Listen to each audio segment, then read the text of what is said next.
네덜란드가 자랑하는 화가인 빈센트 반 고흐는 서양 미술사에서 가장 위대한 화가 중에 한 사람으로 꼽히지만 그의 생은 그렇게 대단하지는 못했습니다.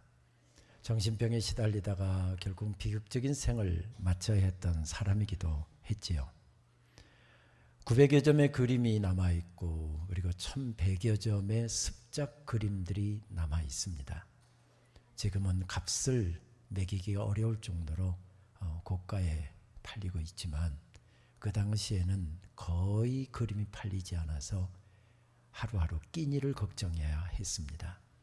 동생 태호가 보내주는 작은 돈으로 거의 하루 1프랑의 돈을 내고 잠자리와 식사를 해결할 정도였다고 하지요.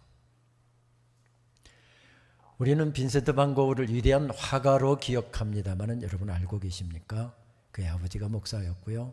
신학을 공부했고요. 한때는 영국의 노동자들을 중심으로 한 교회에서 전도사로 사역하기도 했던 사람이었다는 사실을요. 동생 태호에게 보내는 편지라고 하는 제목으로 동생에게 보낸 편지들이 책으로도 묶어져 나왔습니다마는 동생에게 그가 했던 설교문을 보냈던 것 같습니다. 그래서 동생 태호가 간직하고 있기 때문에 그의 설교문 몇 편이 남아있지요.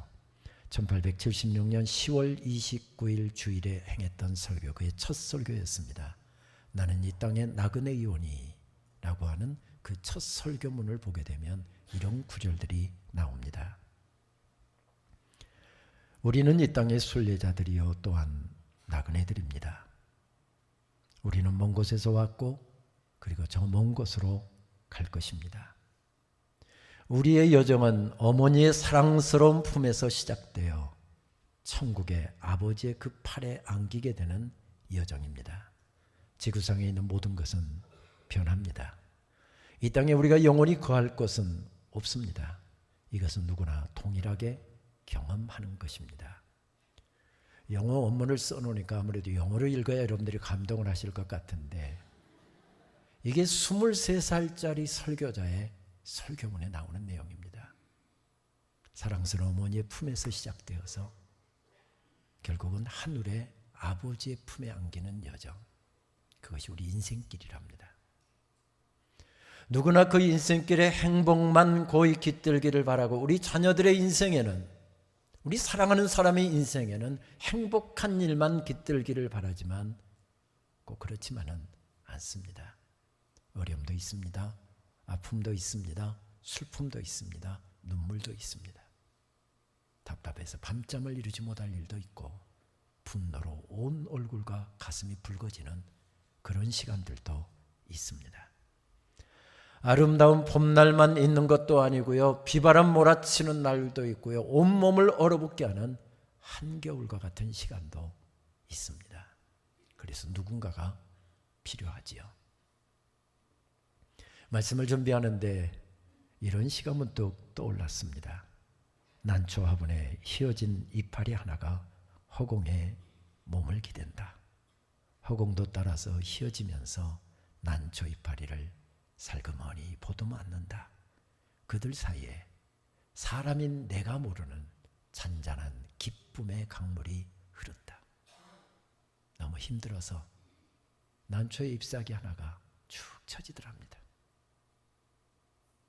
그런데 그 잎사귀를 받드는 무엇이 있더라는 거죠. 내가 모르는 사람이 모르는 그 중간에는 잔잔한 기쁨의 강물이 흐른다고 노래하는 노시인, 바로 나태주 시인의 기쁨이라고 하는 제목의 시입니다. 나태주 시인은 평생 시골학교, 시골 초등학교 교사로 전전했고요. 마지막에 교장으로 승진하여서 공주 인근에 있는 장기초등학교 교장 선생으로 선생을 끝으로 43년의 교직을 끝낸 사람이지요. 평생 가난하게 살았습니다. 어렵게 살았습니다. 외국 여행 한 번 못하고 살았습니다. 차 굴리지 못하고 살았습니다. 이제 은퇴하고 나면 아내 손잡고 처음으로 외국 여행도 가야 되겠다라고 은퇴할 날을 기다리고 있는데 은퇴 몇 달 남겨두고 악성 췌장암에 걸려서 6개월 동안은 생사의 그 갈림길에서 헤매야 했습니다. 그런데 아내가 그의 인생을 받들어 줍니다. 교회 성도들이 그의 인생을 받들어 주고 있습니다. 아니, 그대로 무너져 내릴 것 같은 자기의 인생을 받들고 계시는 보이지 않는 인비지블 핸드, 보이지 않는 손길이 그의 인생을 붙잡고 계시는 것을 느끼면서 처져 있는 난초입, 자기 인생이 그렇게 처져 있는데 받들어주는 누군가가 있어서 내 인생은 고통스러웠어도 기뻤노라, 그렇게 노시인은 노래하고 있습니다. 이집트 땅에서 시작하여 하나님 예비하신 약속의 땅 가나안 땅을 향해서 걸어나가는 이스라엘 백성들, 힘겨운 여정이었습니다. 힘들었습니다. 주저앉고 싶은 날이 하루 이틀이 아니었습니다. 얼만큼 더 가야, 얼만큼 더 살아야, 얼만큼 이 아픔을, 이 고난을 이겨내야 어려움이 끝날지 모르는 끊임없이 이어지는 광야길을 걸어가는 동안 힘들었습니다. 고통스러웠습니다. 그들의 인생길을 바치는 한 존재가 있었습니다. 모세라는 걸쭉한 선지자였지요. 하나님과 직접 대면해서 말씀을 받고 그 말씀을 전해주는 강력한 하나님의 종 때문에 힘든 길을 걸어가고 있었으나 힘들지 모르게 걸어갔고, 아니 힘들었으나 그것을 넉넉히 이기면서 걸어갈 수 있었지요. 아니었습니다. 모세를 사용하시는 하나님의 손길이 그들을 인도하고 계셨기에 그 힘든 시간 여기까지 이르렀습니다. 이제 하나님 예비하신 땅 가나안 땅에 들어가면 되는 것입니다. 내 집이 생기고 내 땅이 생기고 내 인생을 마음껏 펼치고 우리 아이들에게까지 물려주어 행복하게 살 땅이, 하나님께서 예비하신 땅이 눈앞에 펼쳐지고 있습니다. 2주 전에 우리가 함께 나눴던 말씀을 연결해서 읽어가고 있는데, 그런데 그 아픔의 시간, 모두 끝나가는 그 기쁨의 시간에 한 사건 때문에 모두가 힘든 시간을 보내고 있지 않습니까? 모두가 힘들었을 것입니다. 그러나 가장 힘들었던 사람을 들라고 한다면 모르기는 몰라도 모세가 제일 힘들었을 것입니다. 그런데 그 아픔의 시간, 모세는 벌떡 일어나서 그에게 주어진 마지막 사명을 감당하고 있습니다. 하나님께서 원하시는 것이었습니다. 하나님께서 명하신 일이었습니다.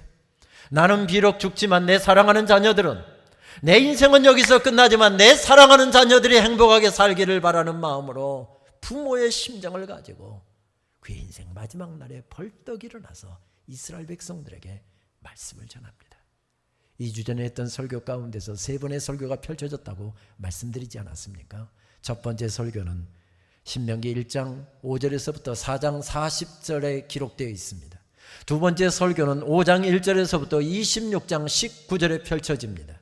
그리고 그 이후에 펼쳐지는 그의 긴 세 번째 설교는 이제 31장에서 끝이 나고, 그 설교로 끝낸 다음에 온 회중들 앞에서 모세는 벌떡 일어나 하나님을 향하여서 긴 찬양을 올려드렸던 것 같습니다. 그것이 신명기 32장 말씀입니다.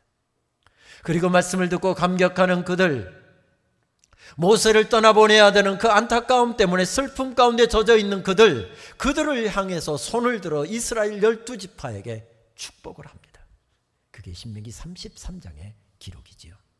아셀 지파까지 마지막 축복을 다 마친 다음에, 그리고 이어지는 오늘 말씀은 이스라엘 12지파를 향해서 들려줬던 축복의 말씀에 대한 결론과 같은 말씀이지요.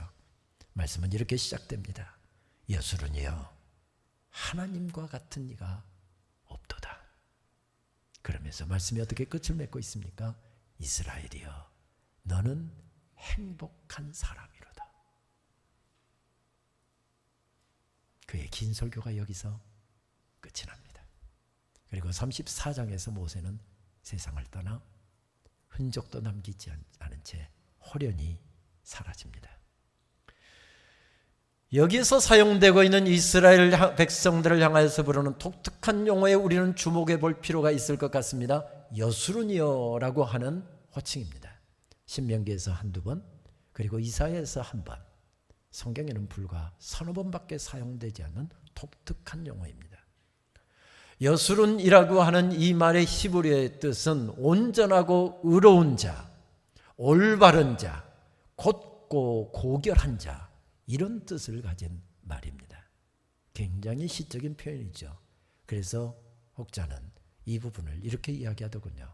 하나님의 지극한 사랑의 대상이자 하나님과 친밀한 관계성 속에 있는 이스라엘, 그리고 하나님의 은혜로 회복되고 구속받은 이상적인 민족,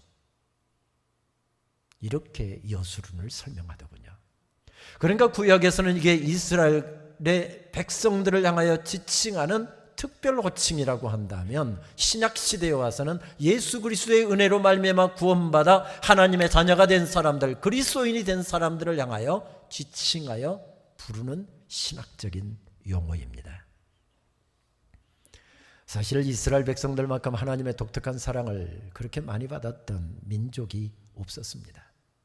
이스라엘 백성들이 힘든 광야길을 걸어가고 있을 때 이집트에서 나와서, 그러니까 신약으로 친다고 한다면 예수 그리스도의 은혜로 구원을 받아서 신앙생활을 해나가는 그 여정 가운데 하나님이 이스라엘 백성들과 걸음마다 함께 걸어가셨습니다. 낮에는 구름 기둥으로 인도하시고 밤에는 불 기둥으로 인도하셨습니다. 그들이 잠자고 있는 동안에도 하나님께서 그들을 지키고 계셨습니다. 이런 사랑과 이런 은혜를 입었던 민족이 누가 있었습니까? 독특한 사랑과 은혜를 입고 살아가고 있는 민족이었습니다. 그래서 이러한 사실을 오늘 본문은 이렇게 묘사합니다. 그가 너를 도우려고 하늘을 타고 궁창에서 이염을 나타내시는도다. 영원하신 하나님이 내 처소가 되시니 그의 영원하신 팔이 내 아래에 있도다. 29절 말씀. 여호와의 구원을 너같이 얻은 백성이 누구냐? 그는 너를 돕는 방패시요 내 영광의 칼이시로다. 여러분, 남 이야기라고 너무 무심하게 앉아 계시네요. 우리 그리스도인들을 향해서 주시는 말씀이라니까요. 제가 29절 말씀 다시 한번 봉독합니다. 여호와의 구원을 너같이 얻은 백성이 누구냐? 그는 너를 돕는 방패시요 내 영광의 칼이시로다. 이런 독특한 사랑을 받고 살아가는 사람들, 이 사람들에게 주어지는 호칭이 바로 여수론이라고 하는 호칭입니다. 그런데 오늘 말씀에서도 그렇고 이사야서의 말씀에서도 그렇고 너희들은 이렇게 하나님의 독특한 사랑을 받고 살아가는 하나님의 사랑스러운 존재들이다. 이런 정체성을 언급하다가 여기 이 정체성과 함께 연결해서 그들이 수행해야 될 책임, 그것을 강조하는 기법으로 되어 있습니다. 예를 들면 이사야서 42장 2절 말씀은 그 사실을 이렇게 들려주죠. 너를 지으며 너를 모태에서 조성하고 너를 도와줄 여호와가 말하노라. 나의 종 야곱, 나의 택한 여수로나 두려워 말라. 이것은 자칫 잘못하면 그냥 하나님께서 우리를 지키실 것이니 걱정하지 말고 인생길 걸어가라, 이런 약속의 말씀, 축복의 말씀으로만 생각하기 쉽습니다만, 말씀을 깊이 읽어보게 되면 두 가지 표현이 그것만이 아닌 것을 강조하고 있습니다. 그것이 무엇입니까? 택함 받은 종, 두 단어입니다. 하나님께서 택하신 것은 특별한 목적이 있다는 말씀이지요. 여기서 종이라고 하는 단어는 주인을 전제하는 말씀입니다. 종이 수행해야 될 과제와 함께 연결되어서 주인이 기뻐하시는 일을 감당하기 위해서 너는 택함 받은 종이라고 하는 이런 표현과 연결해서 나의 택한 여수르나, 이렇게 말씀하고 있습니다. 신명기 33장 5절에서도 또 한 번의 여수론이 언급되고 있는데 말씀은 이렇게 이어지죠. 여수론에 왕이 있었으니. 아까 종이라는 단어를 통해서 주인이라는 단어를 부각시키더니 여기에서는 아예 여수론에게는 왕이 있다는 것입니다. 여수론이 하나님을 왕으로 모시고 살아갈 때, 왕의 명령을 수행하면서 살아갈 때, 왕이 기뻐하시는 것을 수행하면서 살아갈 때 그는 지금 잘 살고 있는 것이다. 이런 뜻을 담고 있는 표현이 바로 여수론이라고 하는 표현입니다. 정체성과 책무를 함께 알려주는 말씀이지요. 하나님을 왕으로 모시고 사는 민족, 그래서 그분의 뜻을 따라서 살아가고 나의 인생을 인도하시고 통치하시는 그분의 놀라우신 통치 앞에 부복하기 위해서 다른 세속적인 가치관, 그것이 나를 지배하지 못하도록 나를 언제나 보존해서 하나님 앞에 고결하게 드리려고 노력하는 자, 그 존재가 바로 여수론이라는 것입니다. 그러면서 하나님의 말씀이 이렇게 축복으로 이어집니다. 이스라엘이여, 여수른이여, 너는 행복자로다. 여호와의 구원을 너같이 얻은 백성이 누구뇨? 그는 너를 돕는 방패시요 너의 영광의 칼이시로다. 이런 구조로 말씀이 펼쳐지고 있습니다. 그러면서 이 신명기의 말씀은 이 용어와 관련하여서 경고의 말씀도 여러분 담고 계시다라고 하는 사실을 알고 계십니까? 바로 앞장 32장에서 모세가 말씀을 다 펼친 다음에 이제 죽음 바로 직전에서 이스라엘 백성들에게 경고하는 말씀도 그의 노래 가운데, 찬양 가운데 담고 있습니다. 신명기 32장 15절 말씀이죠. 그런데 여수른이 기름짐에 발로 찼도다. 내가 살찌고 비대하고 윤택함에 자기를 지으신 하나님을 버리고 자기를 구원하신 반석을 없인 여겼도다. 진짜 위험한 때가 어느 때라는 것입니까? 광야가 아니랍니다. 믿었던 사람이 무너져 내리고 믿었던 사람이 죽어 넘어지는 그 지금 상황이 아니랍니다. 진짜 위험한 것은 너희들이 가나안 땅에 들어가서 잘 먹고 잘 살게 될 때에, 어려운 문제가 해결되었을 때에, 암병에 걸려서 하나님 앞에 눈물로 기도할 때가 위험한 것이 아니라 완병을 하나님의 은혜로 고침받고 완치 판정을 받은 그 이후가 더 위험한 때랍니다. 가난하고 배고프고 힘들었던 때가 위험한 때가 아니라 잘 먹고 잘 살고 큰 집 사고 큰 차 타고 성공하고 모든 사람들 부러워할 그런 삶의 자리에 서 있을 때가 가장 위험한 때라고 말씀합니다. 예언하듯이 모세는 이스라엘 백성들에게 경고합니다. 잘 먹고 잘 살게 되자 너희들이 하나님을 업신여겼도다. 업신여겼도다. 유진 피터슨이라고 하는 학자가 이 부분을 정말 기가 막히게 번역을 해서 들려주더군요. 그들을 지으신 창조주 하나님을 버렸고 구원의 반석이 되시는 분을 조롱하였다. 시장에 갓 나온 최신 유행하는 신. 여러분, 저는 감동했는데 여러분 감동 안 되십니까? 시장에 이런 신도 나오고 저런 신도 나오는데 이것 집에다 갖다 놓고 나면, 이 부적 갖다 놓고 나면 이것 따라가면 내 인생이 행복해질 것이다라고 시장에 갓 나온 신. 그래서 뭐라고 이야기합니까? Latest in gods, fresh God, from market, 그렇게 이야기합니다. 그러면서 뭐라고 말씀합니까? 조상들이 한 번도 신이라고 부른 적이 없는 것들에게 제물을 바치며 너희들은 예배하고 그것을 의지하였다. 그러니 자연히 하나님을 멀리할 수밖에 없었던 바로 이스라엘 백성들. 너희 조상들은 힘든 광야길을 걸어갔지만, 때로는 불평도 하고 원망도 했지만, 때로는 방황하기도 했지만, 그래도 적어도 어려운 광야길을 지나가면서 너희 조상들은 그것들을 신으로 여기지 않았다. 그런데 너희들은 잘 먹고 잘 살게 되면서 하나님을 잊어버렸고 하나님의 은혜 잊어버렸고, 그러면서 시장에서 갓 나온 레이티스트, 프레쉬, 이런 것들이 너희들을 행복해 줄 것이라고 생각하면서 살아갔다는 그런 말씀입니다. 이런 사람들이 하나님의 은혜에 감격할까요? 은혜에 대한 감격이 없는데 온전한 예배를 드릴까요? 아니, 예배에 나와 자리에 나와 앉아 있다고 한들 그들이 하나님 기뻐 받으실 만한 찬양이 나오고 감격의 예배가 나오고 거기에서 하늘문이 열리는 놀라운 역사를 경험할 수 있을까요?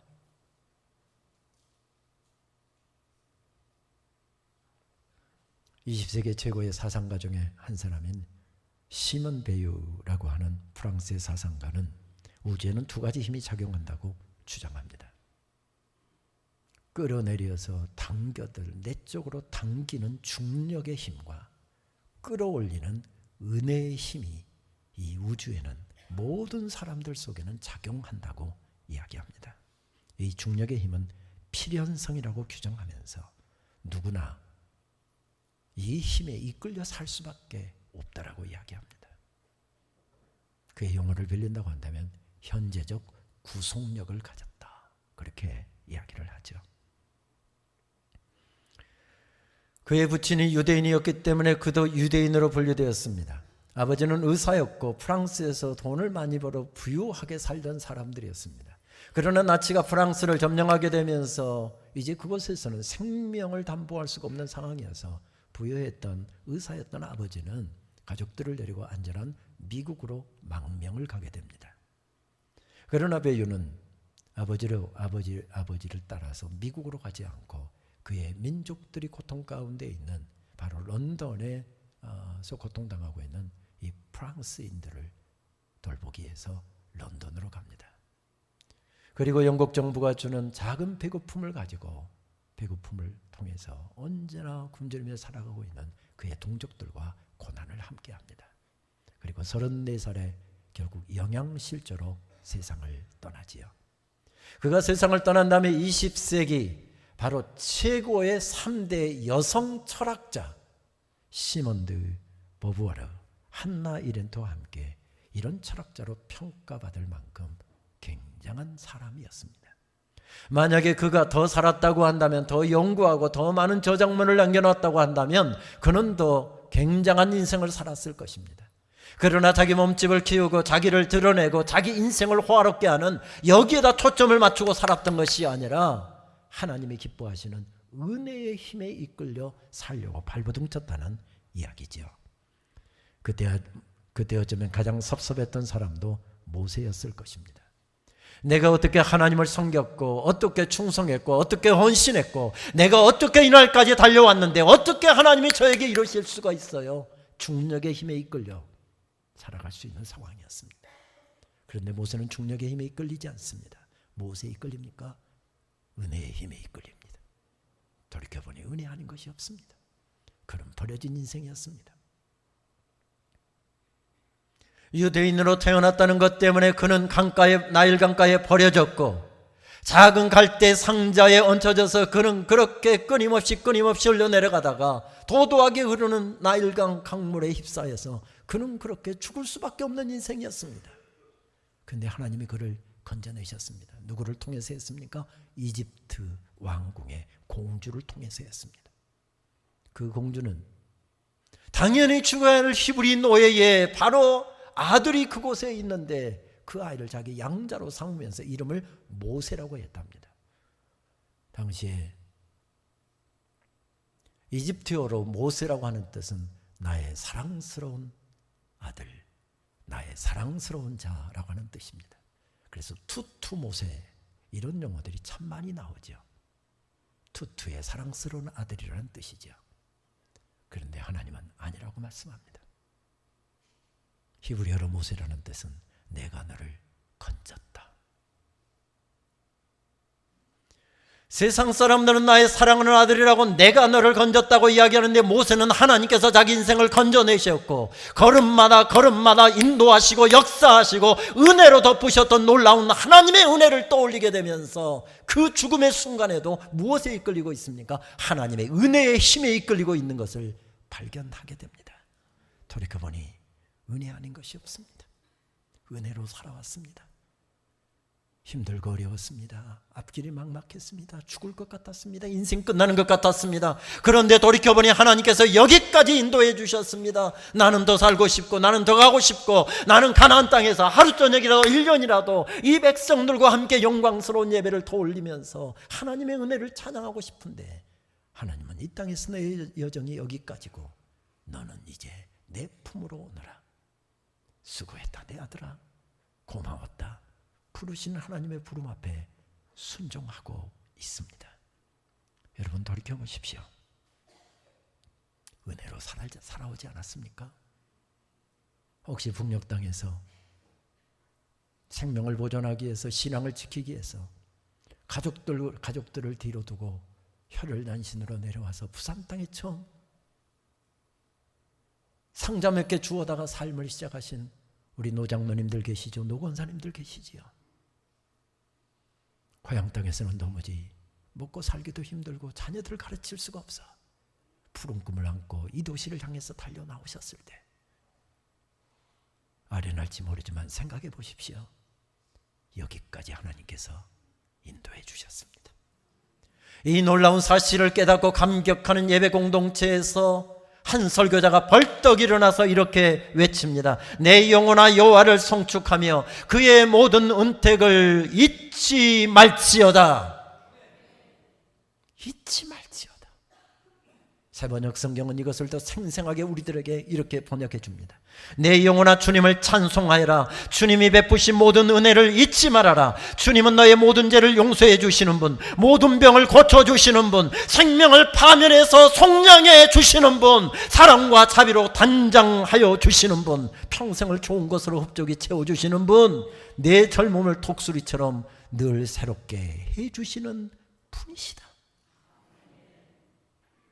영원하신 주의 은혜 내가 어찌 잊으리.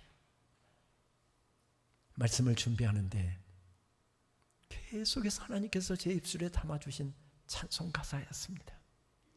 영원하신 주의 사랑 내가 어찌 잊으리.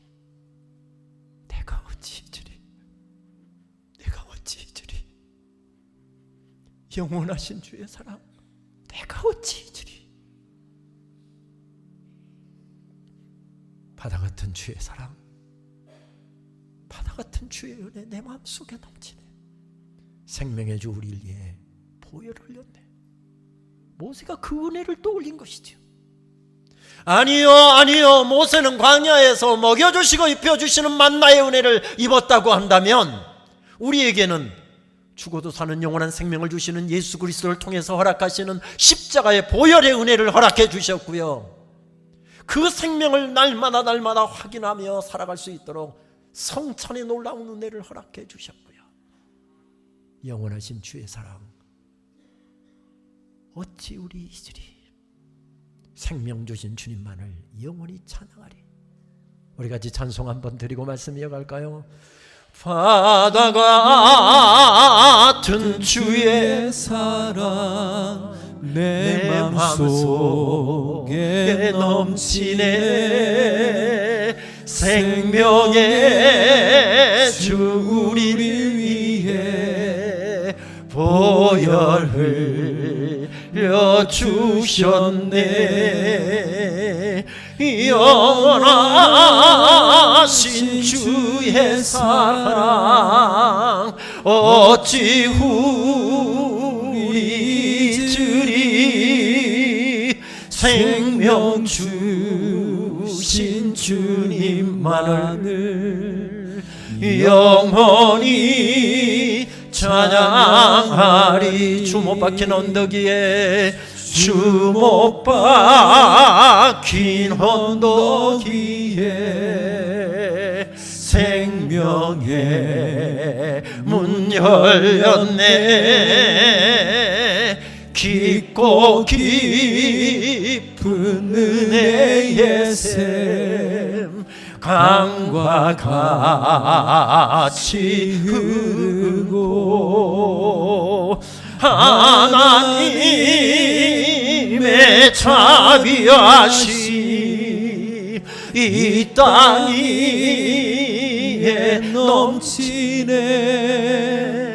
영광의 왕 주님 예수 세상 죄 구속했네. 영원하신 주의 사랑 영원하신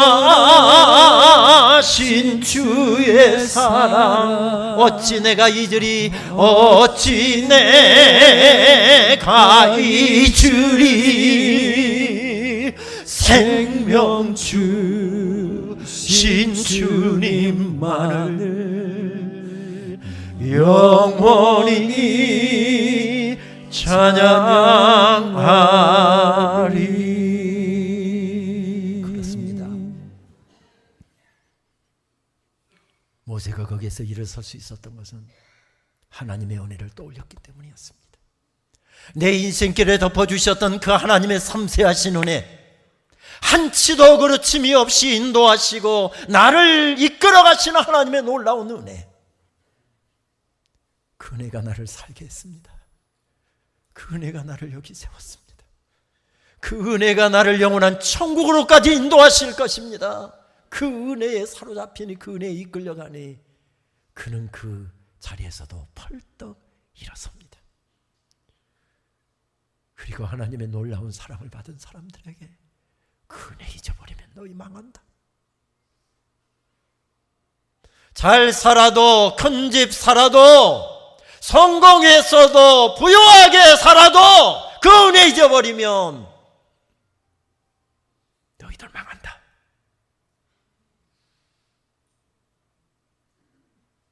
그런 뜻을 담아 이렇게 마지막 말씀을 전하고 있습니다.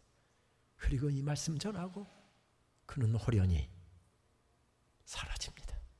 여술은이여, 하나님 같은 분은 없다. 그분께서 너를 구하시려 하늘을 가르고 오시며 구름으로 자기 이엄을 두르신다. 예, 붙어 계시는 하나님은 너의 안식처, 영원하신 두 팔이 떠받치신다. 이스라엘아, 그리스도인들아, 너와 같이 복된 이가 누구겠느냐? 너와 같이 복된 이가 누구겠느냐? 은혜로부터 멀어지면, 영원하신 주의 사랑이 지면 다 무너질 수 있습니다. 그러나 하나님의 이 놀라운 은혜에 사로잡혀 살아가는 한, 모세가 사라져도, 의지했던 거 사라져도, 튼튼한 건강 사라져도, 가진 것들 사라져도 그 사람은 반드시 승리하게 될 것입니다. 여술은이여, 너는 행복한 사람이로다. 여술은이 기름짐에 발로 찼도다. 우리는 그 두 말씀 사이에서 살아갑니다. 어떤 힘에 이끌릴 것인지, 거기에 따라서 우리 인생도, 우리의 여정도 결정될 것입니다.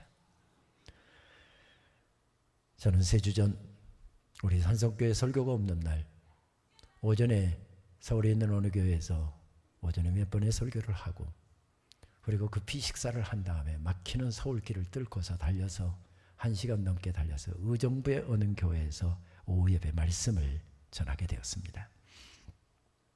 저녁 늦게 돌아와서 피곤한 몸으로 잠시 씻고서 그날 끝내야 될 컴퓨터 작업이 있어서 컴퓨터를 열었더니 카톡이 와 있더군요. 카톡을 보려고 열었더니 어느 지인이 생일이 바로 오늘이라고, 새벽부터 달리다 보니까 카톡 열어보지 못했는데 오늘이 어느 지인의 생일이라고 알려주었습니다. 오늘도 끝내야 될 글이 있어서 아무래도 지금 지금 축하를 안 보내면 안 될 것 같아서 그분에게 간단한 작은 꽃다발 사진과 함께 축하 카톡을 보냈습니다. 이런 내용이었습니다. 오늘이 생신이라고 알려주네요. 생신 축하드립니다. 건강은 좀 어떠신지요? 기도는 계속하고 있지만 어떠신지 궁금하여 연락을 드린다는 게 요즘 몇 가지 일들로 분주하게 지내다 보니 생신인 오늘에야 연락을 드리네요. 죄송해요. 요즘 건강은 좀 어떠신지요? 하나님께서 특별하신 은혜를 덧입혀 주시기를 계속 기도하고 있습니다. Happy birthday to you. 이런 간단한 축하 메시지를 보냈습니다.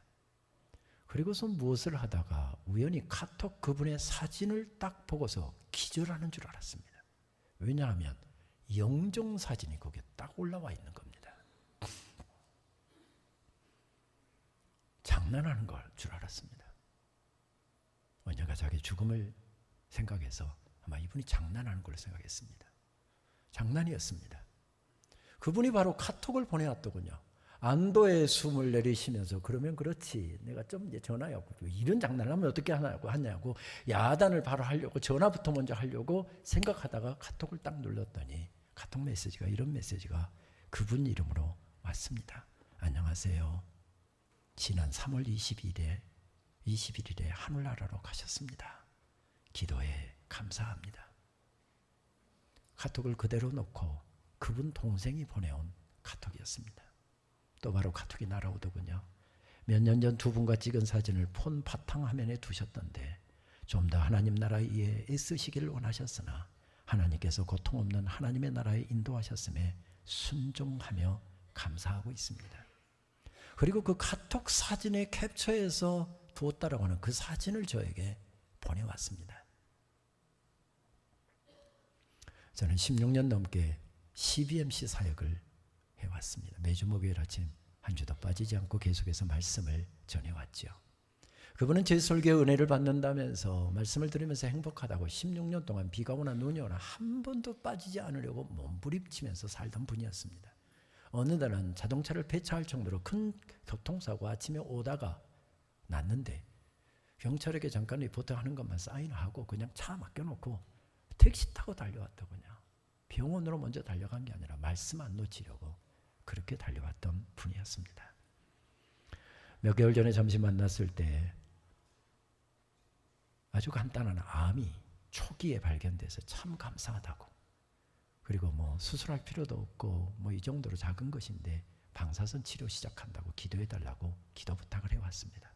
그것 때문에 계속 기도하고 있는 분이었습니다. 그분은 태권도, 합기도, 유도를 포함해서 합하면 유단자인데 합하면 10단이 넘는 분이었고요.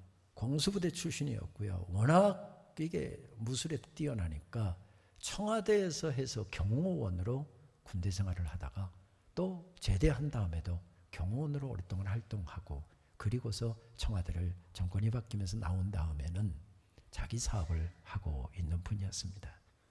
자기 사업 업종을 통해서 선교의 큰 비전을 가지고 나눔과 헌신의 삶을 정말 힘차게 살고 있는 분이었습니다.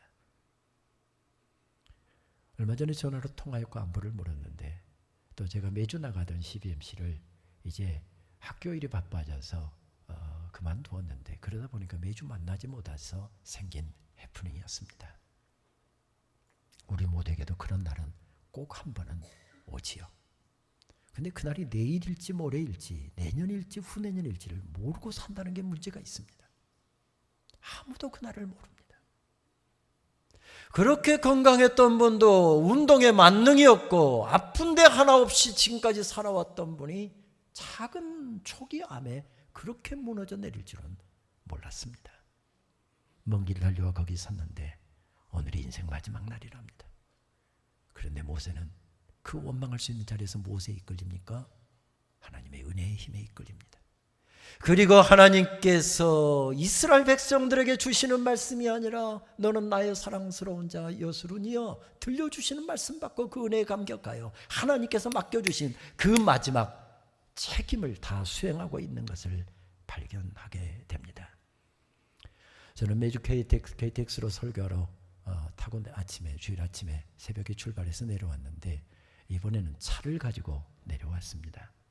미국에서 공부하는 아이들이 잠깐 나왔기도 했고, 아들 아이가 이제 내일이면 다시 일본 연수를 위해서 잠깐 왔는데 10일 있다가 내일 일본으로 돌아가기 때문에 그렇습니다.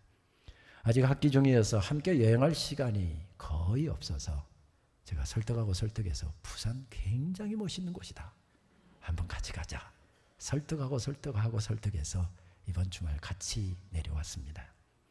내려오는 길에 예정에 없던 제천 부근을 지나면서 원주를 통과하면서 아이를 설득했습니다. 지금 여기서 조금만 더 가면 제천에 배론이라고 하는 성지가 있는데 황사형 백서 사건이 있었던 바로 그 자리죠. 거기 한번 가보자. 뭐 대단한 볼 것이 있는 것도 아니고 해서 아이들은 뭐 잘 모르는 사람이고 그러면서 황사형에 대해서 자랑을 하고 설명을 하고 그러면서 아이들을 꼭 그쪽으로 데려가고 싶어서 아내는 옆에서 여보 그냥 가지 뭐 부산 가서 빨리 가서 쉬지, 그런 걸 아이들 끌고 제천 배론 성지를 잠깐 들렸습니다. 26살 젊은 나이로 신앙을 지키기 위해서 그는 천재 소리를 들었고 16살의 사마시 장원 급제해서 정조가 가까이 두고 싶어서 20살이 넘으면 꼭 나를 찾아오느라 이렇게 했던 젊은 청년 황사형이 예수 그리스도의 은혜를 받아들인 다음에 신앙을 지키기 위해서 그 깊고 깊은 산골짜기로 젖어들어왔고, 노비도 사람으로 하인도 사람으로 생각해서 그렇게 잘해줘서 노비가 감격해서 예수 그리스도를 구주로 영접했는데 그 노비가 붙잡혔습니다. 그 모진 고문을 이기지 못하고 자기 주인이 숨어 지내는 것을 이야기해서 1801년 10월 달에 붙잡히지요. 그리고 찬바람이 있는 12월 달에 26살 젊은 나이로 사지가 찢겨 죽인 능지처참을 당하는 형으로 인생을 마쳤습니다. 그의 아내는 제주도로 기양을 갔고요. 그의 아들은 추자도로 기양을 갔으며 그의 어머니는 거제도로 끌려가서 평생 노예로 생을 마쳐야 했습니다. 정약용의 바로 조카 사이였지요. 저는 아이들에게 그것을 이야기해주고 싶었습니다. 목숨을 걸지 않으면 신앙을 지킬 수가 없고 목숨을 걸지 않으면 예배를 할 수 없는 그런 때가 위험한 것이 아니라 잘 먹고 잘 사는 때가 위험한 것이다. 이때도 너는 정말 신앙을 지켜서 살 수 있겠느냐. 그 이야기를 아이들에게 좀 느끼게 하고 싶어서였습니다. 몇 년 전 저는 교수들과 함께 그것을 찾아가 보았습니다. 그런데 그때는 없었던 한 문구가 제 발걸음을 멈추게 했습니다. 오늘 설교와 연결된 말씀이기도 해서 그것을 메모를 했지요. 이런 내용의 글이었습니다. 당신은 순례자. 빨리 목적지에 다다르고 싶어서 마음이 급하지요. 인생길은 순례의 길, 서두르지 마십시오. 약속의 땅으로 가기 위해 광야에서 40년을 돌아가야 했던 이스라엘 백성들처럼 기도하면서 미로와 같은 길을 따라 걸어보십시오. 인생 여정에는 동서남북, 사해팔방, 추나춘추, 생로병사, 유소년기, 청년기, 장년기, 노년기가 있습니다.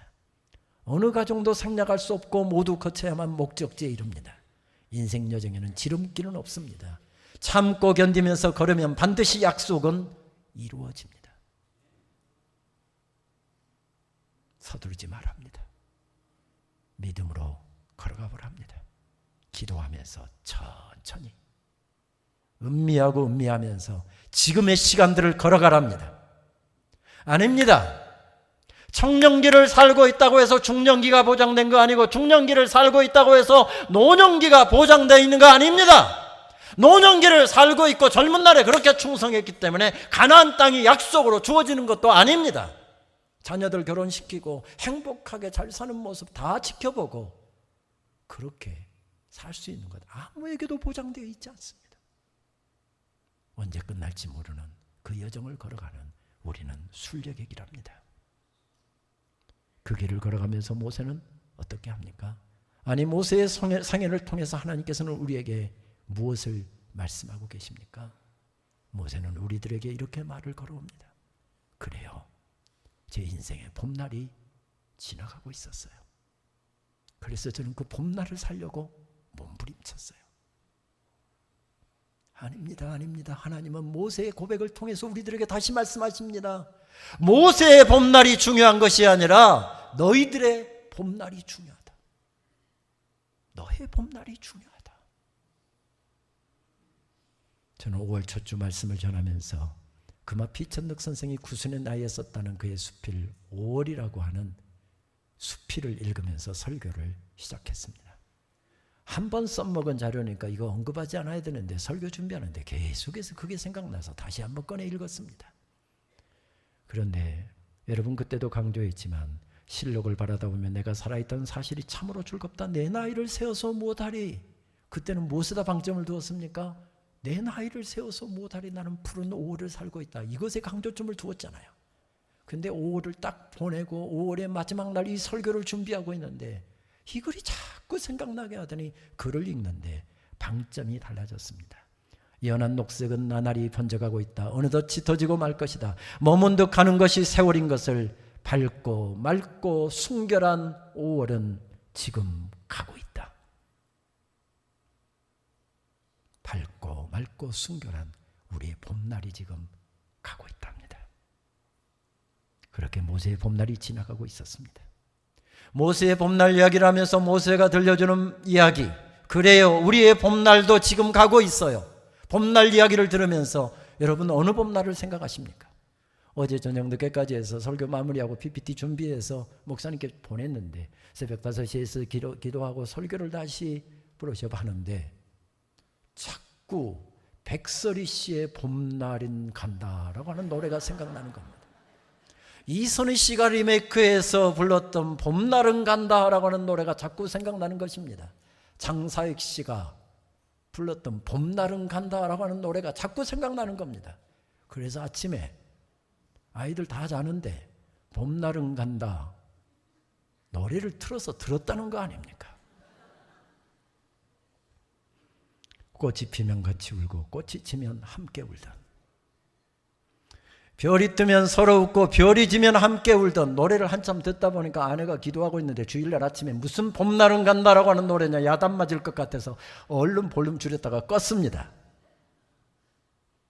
그런데 그 노래 음미하고 있을 때 백설이 씨의 봄날 생각하지 말고, 이선희가 불렀던 봄날 생각하지 말고, 장사익이 불렀던 봄날 생각하지 말고, 모세가 불렀던 그 봄날 생각하지 말고 너의 봄날을 생각해야 된다.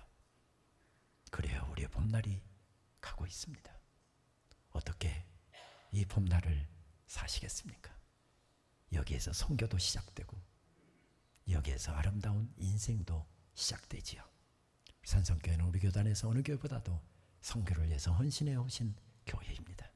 오늘 선교주의를 보내면서 이 감격이 새로울 때 우리가 보내는 기도, 우리가 보내는 정성, 우리가 보내는 선교비, 그곳에서 왕성한 역사가 나타나게 될 것입니다. 그 땅도 행복하고 그 땅만 예수 그리스도의 복음의 은혜를 받고 행복하면 뭐합니까? 우리가 행복해야죠.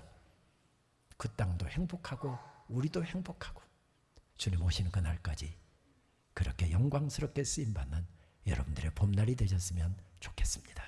기도하겠습니다. 감사합니다, 하나님.